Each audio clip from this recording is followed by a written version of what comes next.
12 December 2025ના રોજ મુખ્યમંત્રી ભૂપેન્દ્ર પટેલના દ્વિતીય કાર્યકાળને 3 વર્ષ પૂર્ણ થયા।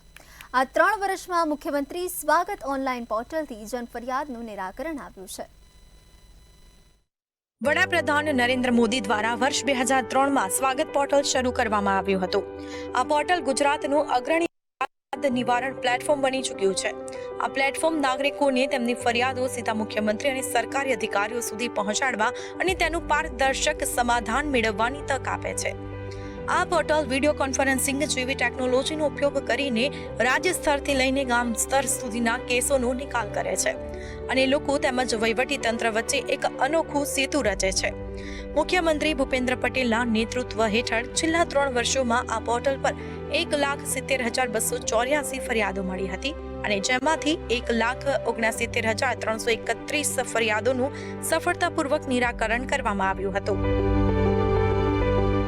આ સ્વાગત કાર્યક્રમથી જન ફરિયાદોનું સરળતાથી નિવારણ લાવી શકાય એવા નવા જ વિચારને નરેન્દ્રભાઈએ જન્મ આપ્યો હતો, જેને આગળ વધારવાની તક મને મળી રહી છે, તેનો આનંદ પણ છે।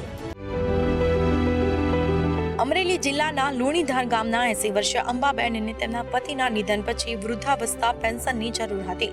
ઘણા પ્રયાસો છતાં તેમને મદદ મળી નહોતી અને જ્યારે તેમણે સ્વાગત પોર્ટલ દ્વારા ફરિયાદ નોંધાવી ત્યારે થોડા જ દિવસોમાં તેમને ₹49,000 પેન્શન મળી ગયું છે।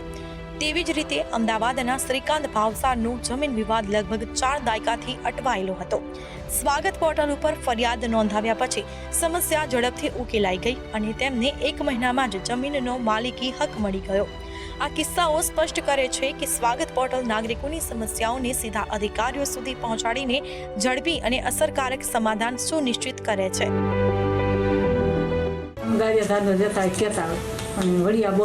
એટલે કે ન્યા સિવાય તમારે ક્યાં નામ સડશે નહીં, પછી મેં વળી ફોર્મ ભરાય।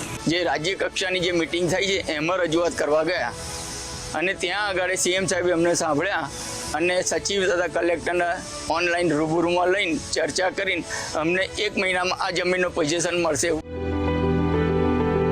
ગુજરાતમાં નાગરિકોની ફરિયાદોને દૂર કરવા માટે સ્વાગત પોર્ટલ સતત પ્રભાવશાળી રહ્યું છે। આ સફળતા દર્શાવે છે કે સ્વાગત પોર્ટલે નાગરિકો અને વહીવટી તંત્ર વચ્ચે વિશ્વાસને વધુ મજબૂત બનાવ્યો છે। બ્યુરો રિપોર્ટ, મંતવ્ય ન્યૂઝ।